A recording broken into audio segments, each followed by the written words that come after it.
British মন্ত্রিসভায় ব্যাপক রদবদল। পররাষ্ট্রমন্ত্রী থেকে উপপ্রধানমন্ত্রী হলেন ডমিনিক রাব, লিজ ট্রাস পেলেন পররাষ্ট্রের দায়িত্ব।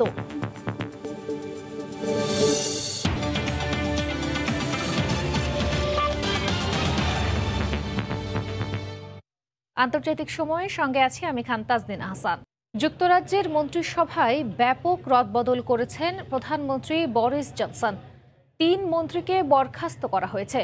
পররাষ্ট্রমন্ত্রীর পদ থেকে ডমিনিক রাবকে সরিয়ে আইনমন্ত্রী ও উপপ্রধানমন্ত্রীর দায়িত্ব দেওয়া হয়েছে। নতুন পররাষ্ট্রমন্ত্রী হিসেবে নিয়োগ পেয়েছেন লিজ ট্রাস। আফগানিস্তান ইস্যুতে সমালোচনার মুখে রাবকে সরানো হয়েছে বলে জানিয়েছে ব্রিটিশ গণমাধ্যম। আফগানিস্তান থেকে সেনা প্রত্যাহারের পর উদ্ভূত সংকট সামাল দিতে ব্যর্থ হওয়ার অভিযোগে দল ও দলের বাইরে বেশ কয়েকদিন ধরেই সমালোচিত ব্রিটিশ পররাষ্ট্রমন্ত্রী ডমিনিক রাব অবশেষে নিজের পদ থেকে সরে দাঁড়াতে হলো তাকে। বুধবার ডাউনিং স্ট্রিট জানায় পররাষ্ট্রমন্ত্রীর পদ থেকে সরিয়ে দেওয়া হয়েছে রাবকে, তবে তাকে উপপ্রধানমন্ত্রী ও আইন মন্ত্রণালয়ের দায়িত্ব দেওয়া হয়েছে। যদিও তার এই অবস্থান বা পরিবর্তনকে পদাবনতি হিসেবেই দেখছে ব্রিটিশ গণমাধ্যম। নতুন পররাষ্ট্রমন্ত্রী করা হয়েছে লিজ ট্রাসকে। এর আগে বাণিজ্য মন্ত্রী ছিলেন তিনি। এছাড়াও ব্রেক্সিট পরবর্তী বিশ্বব্যাপী একাধিক বাণিজ্য চুক্তি করে বেশ আলোচনায় ছিলেন লিজ ট্রাস। এমন দায়িত্ব পেয়ে সত্যি আমি অভিভূত। আমার প্রধান কাজ হবে মানুষের চাওয়াকে প্রাধান্য দেয়া। যুক্তরাজ্যের সঙ্গে বিশ্বের সম্পর্ক উন্নয়নই হবে একমাত্র লক্ষ্য। সেই উদ্দেশ্যেই কাজ করে যাব। এদিন মন্ত্রিসভা থেকে বরখাস্ত করা হয় শিক্ষামন্ত্রী গেভিন উইলিয়ামসন, আইনমন্ত্রী রবার্ট বাকল্যান্ড এবং স্থানীয় সরকার ও সম্প্রদায় বিষয়ক মন্ত্রী রবার্ট জেনেরিককে। তবে ব্রিটিশ প্রধানমন্ত্রীর কার্যালয় বলছে শক্তিশালী দল ও সরকার গড়তেই এই রদবদল। 2020 সালের ফেব্রুয়ারিতে মন্ত্রিসভা গঠনের পর প্রথমবার মন্ত্রিপরিষদে রদবদল আনলেন প্রধানমন্ত্রী বরিস জনসন। রাহানুল রানা, সময় সংবাদ। যুক্তরাষ্ট্রের ক্যালিফোর্নিয়ায় ক্যামেরন পার্ক শহরের বাসিন্দারা অফিসে যান বিমানে চড়ে। সপ্তাহের ছুটি কাটাতেও বেরিয়ে পড়েন বিমান নিয়েই। শহরটিতে একটাই সড়ক, আর সেই সড়কটি রানওয়ে। এমনকি রাস্তার নামও বোয়িং রোড।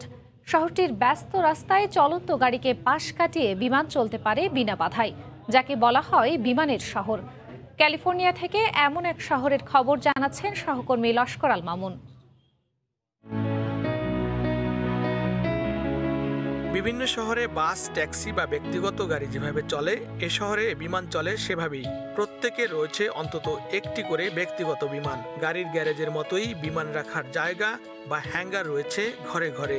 রাস্তার পাশের সাইনবোর্ডগুলো অনেকটাই নিচু। বিমানের ডানা লেগে যাতে নষ্ট না হয় সেজন্যই এই সাবধানতা। ক্যামেরন পার্কে গাড়ির পাশাপাশি হয় বিমান প্রদর্শনী। বছরে একদিন রানওয়ে বরাবর সারি করে রাখা হয় বিভিন্ন মডেলের বিমান। রানওয়ে ধরে একসঙ্গে এসব বিমানের ওড়ার দৃশ্য দেখার মতো। যুক্তরাষ্ট্রের ক্যালিফোর্নিয়ার রাজধানী স্যাক্রামেন্টোর অদূরে এ শহরে বাসিন্দার সংখ্যা খুব বেশি নয়। সরকারি নথিপত্রে অবশ্য ক্যামেরন পার্ক শহর নয়, এটি একটি ফ্লাই ইন রেসিডেন্সিয়াল কমিউনিটি। এই ধরনের কমিউনিটি মূলত বিমানের রানওয়ে এলাকায় গড়ে ওঠে। দ্বিতীয় বিশ্বযুদ্ধের পর যুক্তরাষ্ট্রে অকেজো হয়ে পড়ে যাওয়া রানওয়েগুলোতে যুদ্ধে অংশ নেওয়া অবসরপ্রাপ্ত পাইলটদের থাকার জন্য ফ্লাই ইন রেসিডেন্সিয়াল কমিউনিটি গড়ে তোলার সিদ্ধান্ত নেয় যুক্তরাষ্ট্রের বেসামরিক বিমান কর্তৃপক্ষ। সেই ভাবনা থেকে 1963 সালে তৈরি হয় ক্যামেরন পার্ক। পূর্বে যা ক্যামেরন পার্ক এয়ারপোর্ট নামে পরিচিত ছিল। শহরের প্রতিটি পরিবারেরই কোনো না কোনো সদস্য একসময় পাইলট ছিলেন। বিশ্বে এমন ফ্লাই ইন কমিউনিটি রয়েছে 640টি, তার মধ্যে 610টি যুক্তরাষ্ট্রে। এর মধ্যে ক্যামেরন পার্ক অন্যতম। লস্কর আল মামুন, সময় সংবাদ, ক্যালিফোর্নিয়া, যুক্তরাষ্ট্র। ইভ্যালির সিইও রাসেলকে গ্রেফতার করা হয়েছে। মোহাম্মদপুরে তার বাসায় অভিযান চালাচ্ছে র্যাব। এই মুহূর্তে সেখানে আছেন রিপোর্টার সাদিকুর রহমান। সরাসরি চলে যাচ্ছি তার কাছে। সাদিক। তাজনীন, আসলে আপনি জানেন যে বহুল আলোচিত যে ই কমার্স প্রতিষ্ঠান এই ভ্যালির বিরুদ্ধে কিন্তু অনেকদিন যাবতই আসলে বিভিন্ন সংস্থা তদন্ত করছে এবং আজকে এখন যেটা দেখতে পাচ্ছেন যে আমার পেছনে তার যে বাসা মোহাম্মদপুরে, সেই বাসায় আসলে র্যাব ঘিরে রেখেছে এবং তাকে গ্রেফতারও করেছে র্যাব।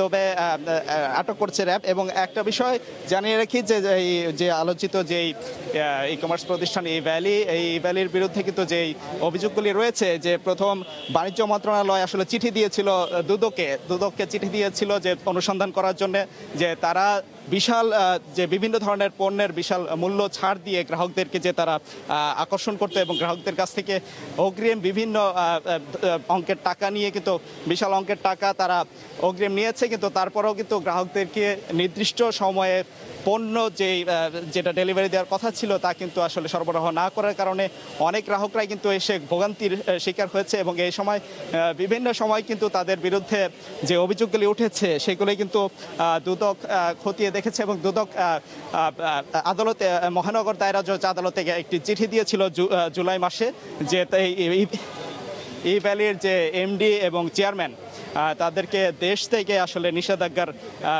আবেদন করেছিল এবং সেই আদালতে কিন্তু তাদের আবেদনটি মঞ্জুর করে তাদের দেশ থেকে নিষেধাজ্ঞা দিয়েছিল, নিষেধাজ্ঞা জারি করেছিল। কিন্তু তারপর থেকে কিন্তু আসলে ইভ্যালির এমডি এবং চেয়ারম্যান তাদের বিরুদ্ধে যে সব অভিযোগগুলি উঠেছে যে তারা পণ্য ডেলিভারি দিতে দেরি হচ্ছে, সেক্ষেত্রে বিভিন্ন সময় গ্রাহকরা কিন্তু তাদের অফিসে এসে তাদের যে নির্দিষ্ট সময় এসে কিন্তু তাদের পণ্য ডেলিভারি পায়নি।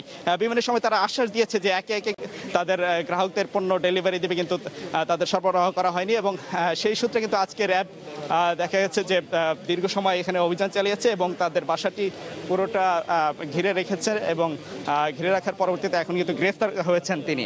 তো আরেকটা বিষয় জানিয়ে রেখেছি, আসলে তাদের যে টাকার যে গরমিলটা, যে আসলে বিপুল পরিমাণ টাকা কিন্তু তারা গ্রাহকদের কাছ থেকে নিয়েছিল, যে অগ্রিম পণ্য ডেলিভারি দেওয়ার আগেই কিন্তু তারা বিভিন্ন সময় বিভিন্ন অফার দিয়েছিল, যে 50% অফার, 30% বিভিন্ন মূল্য ছাড় কিন্তু তারা দিয়ে গ্রাহকদের কাছ থেকে বিশাল অঙ্কের টাকা কিন্তু তারা নিয়েছিল। কিন্তু নিয়ে কিন্তু দেখা যায় যে গ্রাহকরা কিন্তু দীর্ঘ সময় তাদের অপেক্ষার পর, কোনোটা 3 মাস অথবা 6 মাস এরকম সময় কিন্তু তারা নিয়েছিল। তো এই দীর্ঘ সময় নেওয়ার পরেও কিন্তু গ্রাহকরা যখন পণ্য পায়নি তখন কিন্তু গ্রাহকরা তাদের প্রতি আস্থা হারিয়েছে এবং সেই ক্ষেত্রে দেখা যায় যে তাদের যে সম্পদের অনুসন্ধান করে দেখা যায় যে যেই পরিমাণ সম্পদ, যেই পরিমাণ টাকা তারা গ্রাহকদের কাছ থেকে নিয়েছে, কিন্তু সেই অনুযায়ী তাদের যে সম্পদের পরিমাণ, তাদের অ্যাকাউন্টে কিন্তু টাকার পরিমাণ অনেক কম। সেই ক্ষেত্রে তারা বিদেশে টাকা পাচার করেছে কিনা সেই বিষয়টি কিন্তু দুদক অনুসন্ধান করেছে এবং দেখেছে যে তাদের টাকার বিপুল পরিমাণ গরমিল রয়েছে এবং সেই ক্ষেত্রে কিন্তু তাদের বিরুদ্ধে অভিযোগ রয়েছে কিন্তু টাকা পাচার এবং মানি লন্ডারিং এর যে অভিযোগ, সেই অভিযোগে কিন্তু দুদক তদন্ত করেছে এবং তদন্ত করে কিন্তু দেখা যায় যে চলমান রয়েছে তদন্তটি। এবং সেক্ষেত্রে কিন্তু আমরা যেটা দেখতে পাই যে তারা আসলে কি দেশে আছে কিনা বা চলে গেছে কিনা, এই ক্ষেত্রে যে গ্রাহকদের মধ্যে বিভিন্ন শঙ্কার সৃষ্টি হয়। এবং এর মধ্যে আমরা দেখেছি শুধু ই কমার্স প্রতিষ্ঠান ইভ্যালি নয়, ইভ্যালি ছাড়াও যে অন্য যে প্রতিষ্ঠানগুলি আছে তাদের বিরুদ্ধেও কিন্তু এই ধরনের এই অভিযোগগুলি কিন্তু গ্রেফতার করা হয়েছে ইভ্যালির সিইও রাসেলকে। সে বিষয়ে সবশেষ খবর জানাতে সেখান থেকে যুক্ত হয়েছিলেন রিপোর্টার সাদিকুর রহমান। এই ছিল আন্তর্জাতিক সময়ের সঙ্গে থাকুন সময়ের।